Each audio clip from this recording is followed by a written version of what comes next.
this video, solving linear equations involving fractions.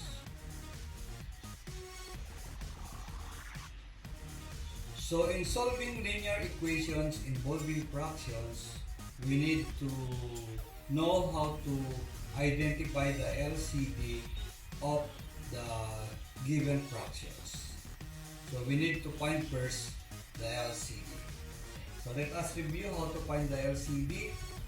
The LCD is the least number that can be divided by the given denominators without a remainder. So for example, 3/8 and 5/6, the LCD is 24. Because 24 is the least number that can be divided by 8 and 6 without a remainder. Another example, 2/7 and 1/3. So the LCD of 2/7 and 1/3 is 21. So 7 and 3 are relatively prime.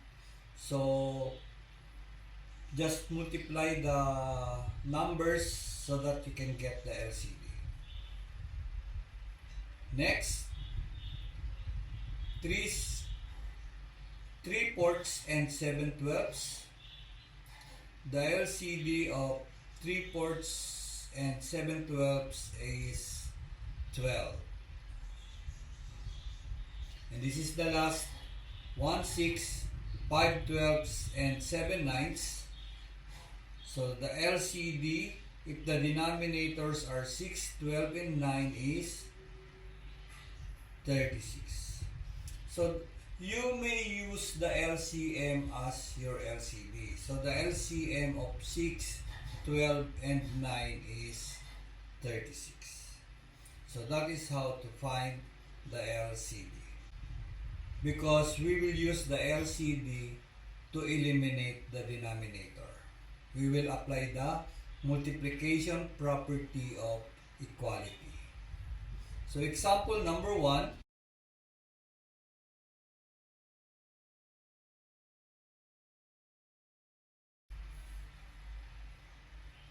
(3x/4 minus 12 equals -9).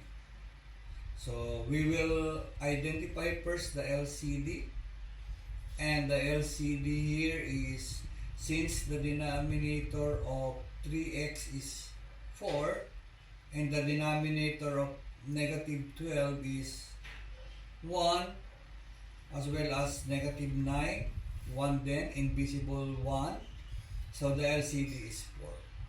So we will multiply all the terms, no? Lahat ng terms ng equation, i-multiply natin ng LCD for the purpose of eliminating the denominator. So i-multiply natin lahat ng terms ng LCD. So 4 times 3x/4 minus 4 times 12 equals 4 times -9.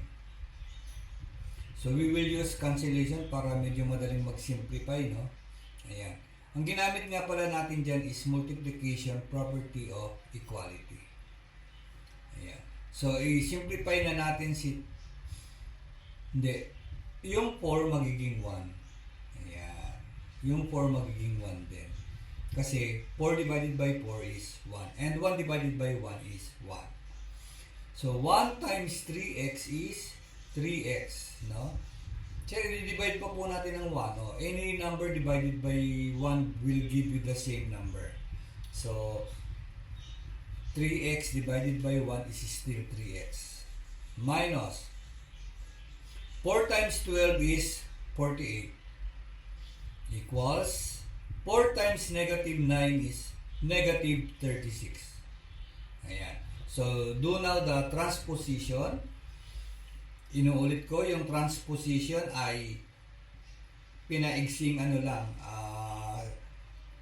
shortcut lang siya ng properties of equality, yung addition and subtraction property of equality. So, we will transpose negative 48 sa right side. So, si 3x nasa left side pa din. Tapos, si negative 36 nasa right side. Tapos, itatranspose natin si negative 48 sa right side. So, pag nag-transpose, huwag kalilimutan mag-change sa opposite. No? Kung positive, magiging negative. Kung negative, magiging positive. In this case, 48 is negative. Kaya pag nilipat natin sa transpose natin sa right side, magiging positive. Ayan. Plus 48. Tapos simplify. So this will become 3x. Wala nang space, no? Kaya sa open space na lang ako magtutuloy ng solution. 3x equals negative 36 plus 48. So, paulit-ulit ko nang sinasabi, tinuturo, different sign, subtract. 48 minus 36 is 12. Copy the sign of the bigger number, positive.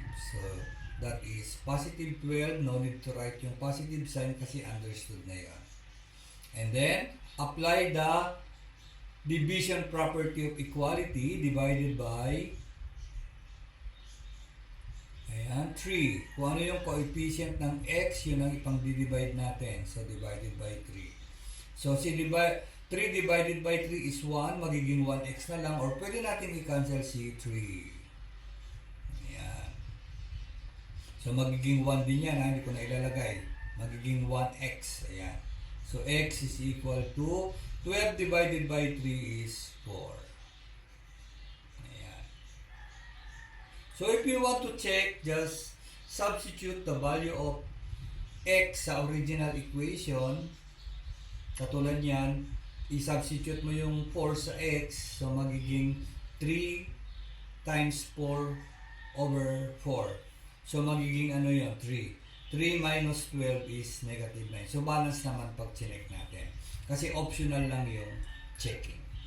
Okay? So, yan yung value ng x. Sa example number 1, x is equal to 4.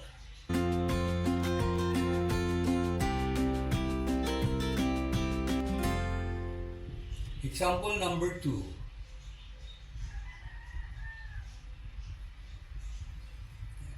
(5x over 7 minus 3/4 equals negative 23 over 4. So, we need to find first the LCD. So, your denominators are 7, 4, and 4.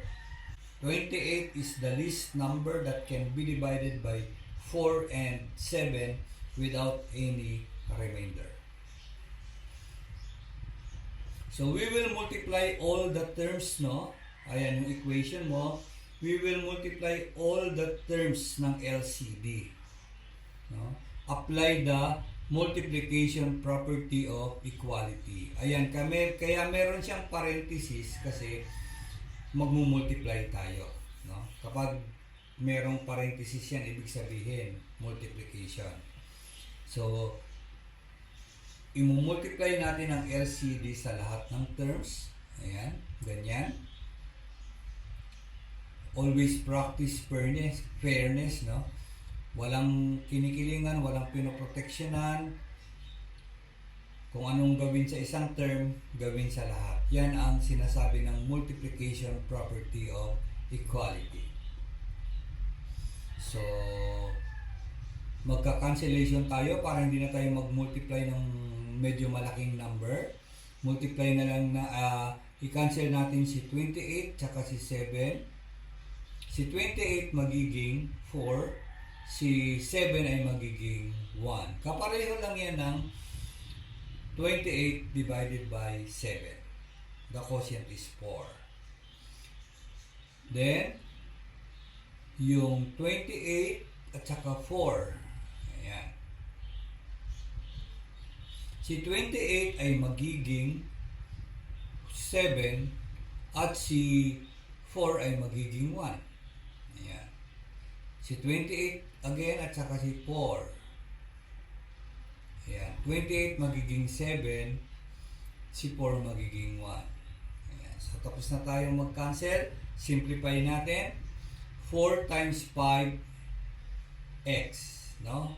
4 times 5x divided by 1. And that is equal to 20x.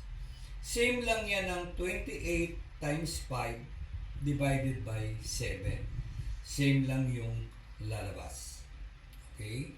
So, minus 7 times 3 is 21.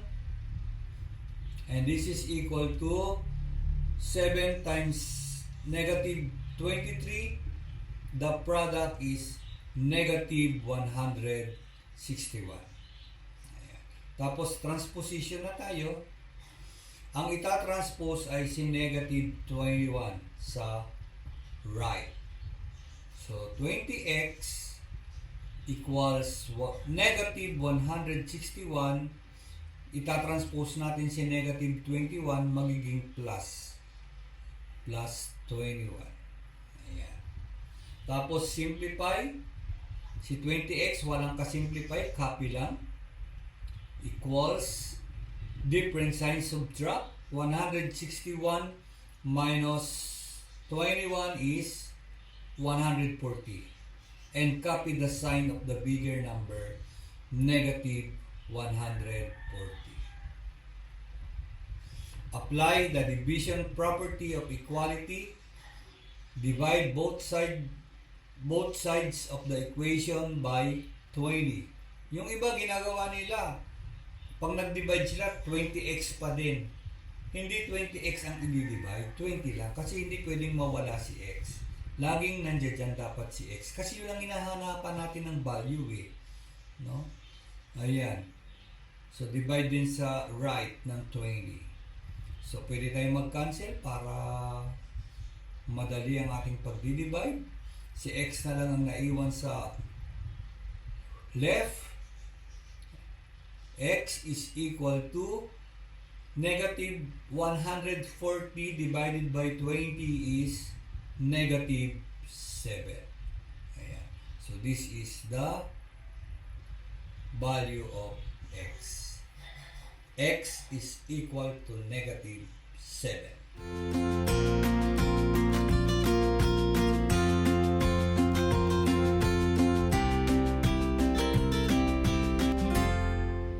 Example number 3. 2x over 3 plus 8 is equal to 3x over 4 plus 11. So what do you think is the LCD if your denominators are 3 and 4? So just think of a number that can be divided by 3 and 4 without any remainder. And that will be the LCD. So the LCD is 12. So we will multiply all the terms, no, ng LCD, which is 12. So i-rewrite natin yung equation. Ayan, lalagyan natin ng parenthesis ha. Kasi parenthesis signifies multiplication. Ayan. May mga space kasi dyan tayo maglalagay ng LCD. Kailangan maayos yung ating solution para hindi tayo magkamali sa ating sagot. No? Kasi kung magulo ang solution, no? Kasing gulo ng buhay natin, hindi, joke. Baka mag-commit kayo ng error pag magulo ang solution. Ayan. I-rewrite natin yung mga LCD. Ayan. Minultiply natin bawat term, ha? Bawat term. Always practice fairness. Walang favoritism, walang kinikilingan, walang pinoprotection, pantay-pantay lahat yan. Kung times 12 sa isa, times 12 sa lahat. Hindi pwedeng times 12 sa isa, times 10 sa isa, times 9 sa isa. O sa isa, hindi ka mag-multiply ng 12. Hindi ganon. No? Lahat ng terms, i-multiply mo ng 12. Ayan, kaya naging ganyan. Tapos, para hindi tayo malito, mag-cancel tayo para mas madaling mag-simplify. Cancel si 12 at saka si 3. Si 12 magiging 4. Si 3 magiging 1. Ano pa ang pwedeng i-cancel? Kasi pag nag-cancel na tayo, mawawala na yung denominator. So, cancel si 12 at saka si 4. So, 12 divided by 4 is 3. So, si 12 magiging 3. Si 4 magiging 1. No? Ngayon, kung nag-multiply kayo ng LCD tapos may denominator pa rin, mali yung LCD nyo. Kasi dapat mawawala yung denominator pag nag-multiply tayo ng LCD. Di ba ayaw nyo ng fraction? So, para hindi maging fraction, mag-multiply ka ng LCD para mawala yung denominator. Katulad yan, ayan, 1 na ang denominator, pwede na yung hindi isulat. So, hindi na siya fraction. So, 4 times 2x is 8x plus 12 times 8 is 96 equals 3 times 3x is 9x and 12 plus 11 is 132. So, positive yung 12, no? Positive 12 times positive 11, positive 132. Ayan. Ita-transpose natin si 9x sa left at si positive 96 sa right. Kasi yung mga may variables dapat magkasama sa isang side. No? Yung constants magkasama sa isang side. So, ita-transpose natin si 9x sa left side.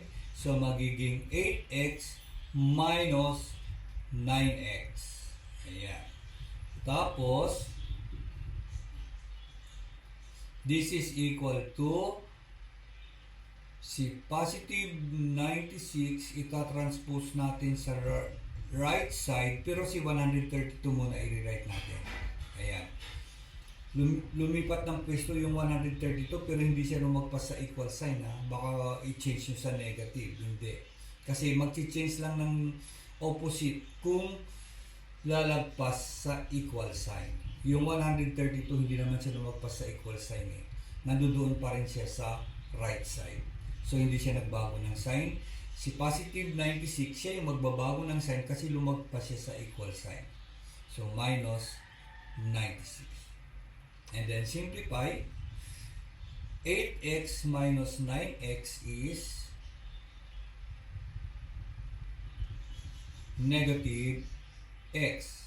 No? Mas malaki si 9 kaysa kay 8. Yung iba hindi ginagamit ang common sense eh, no? Gamitin niyo yung common sense niyo. 9x minus 8x, yun ang x. Pero kapag 8x minus 9x, kapag mas malaki ang subtrahend sa minuend, negative yun. So yan ay negative x. And this is equal to, ito mas malaki ang minuend sa subtrahend, di positive, no? 132 minus 96 is 36. Ayan. Mas malaki yung 132 kaya positive. Ayan. So, kailangan kasi yung x is positive. Ito ang x natin dito is negative. So, kailangan maging positive siya. Meron kang dalawang options. Una, pwede mong gamitin si multiplication property of equality para maging positive yung x. Magmumultiply ka lang both sides ng negative 1. Pangalawa, yung division property of equality. Magdi-divide ka lang both sides ng equation ng negative 1. Pero, ang ginamit ko na dito is division property of equality kasi para masanay na kayo na kapag merong coefficient yung x, yun ang ipang-divide nyo. So, magdi-divide tayo both sides ng negative 1. Ayan. So, negative 1 divided by negative 1 is 1.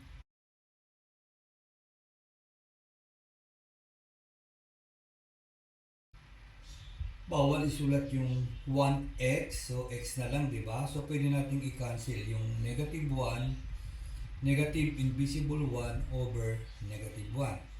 Yan, kakancel natin. So ang naiwan na lang is cx. Ayan. Tapos, this is equal to 36 divided by negative 1 is negative 36. So yan yung value ng x. So the value of x is negative 36.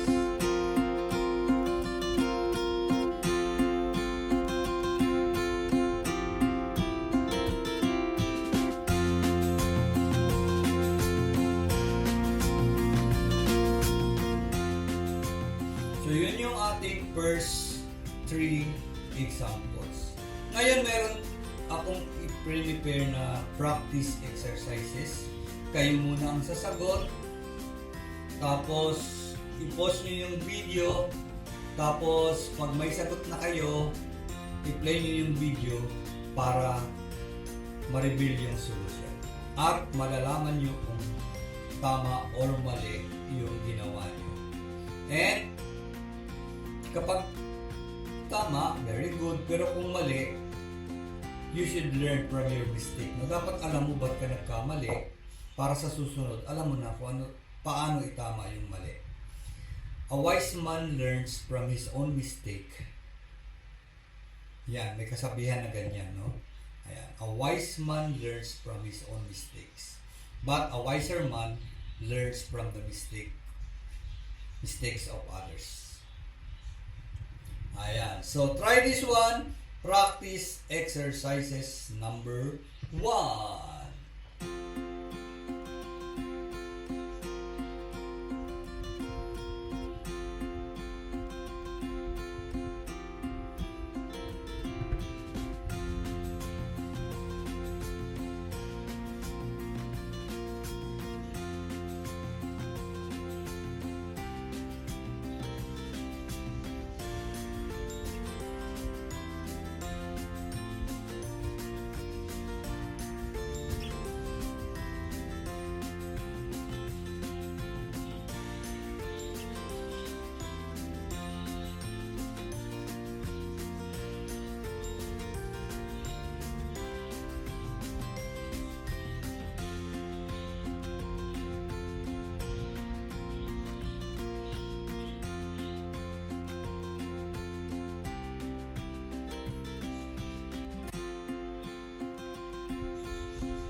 Here is the answer for the practice exercises number 1.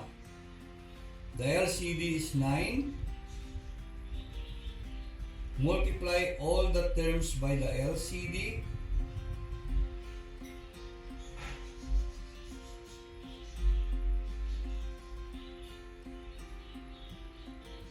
Simplify.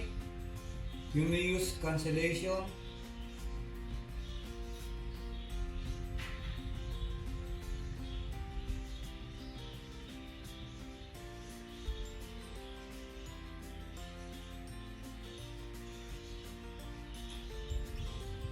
Simplify pa rin. 1 times 5x. 3 times 1. 9 times 2.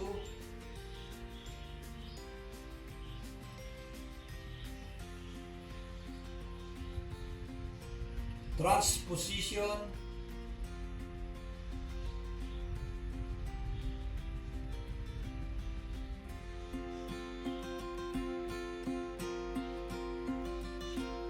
Simplify.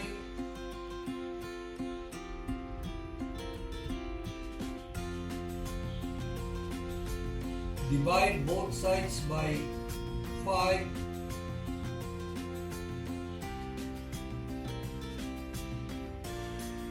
Cancel 5.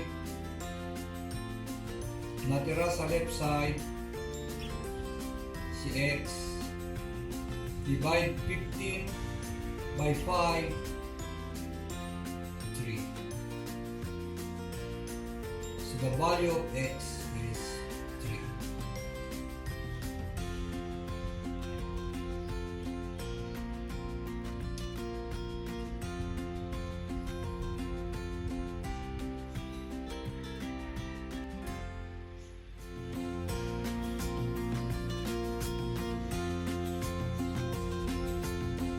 Practice exercises number 2.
Here is the solution for practice exercises number 2. So you need to find first the LCD, and the LCD is 24. Multiply all the terms by the LCD.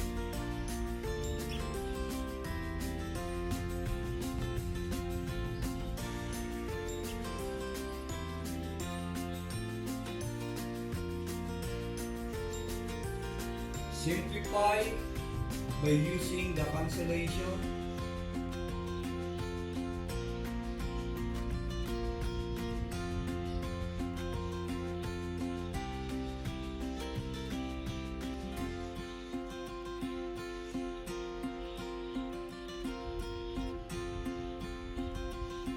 Simplify again by multiplying 4 times 1x.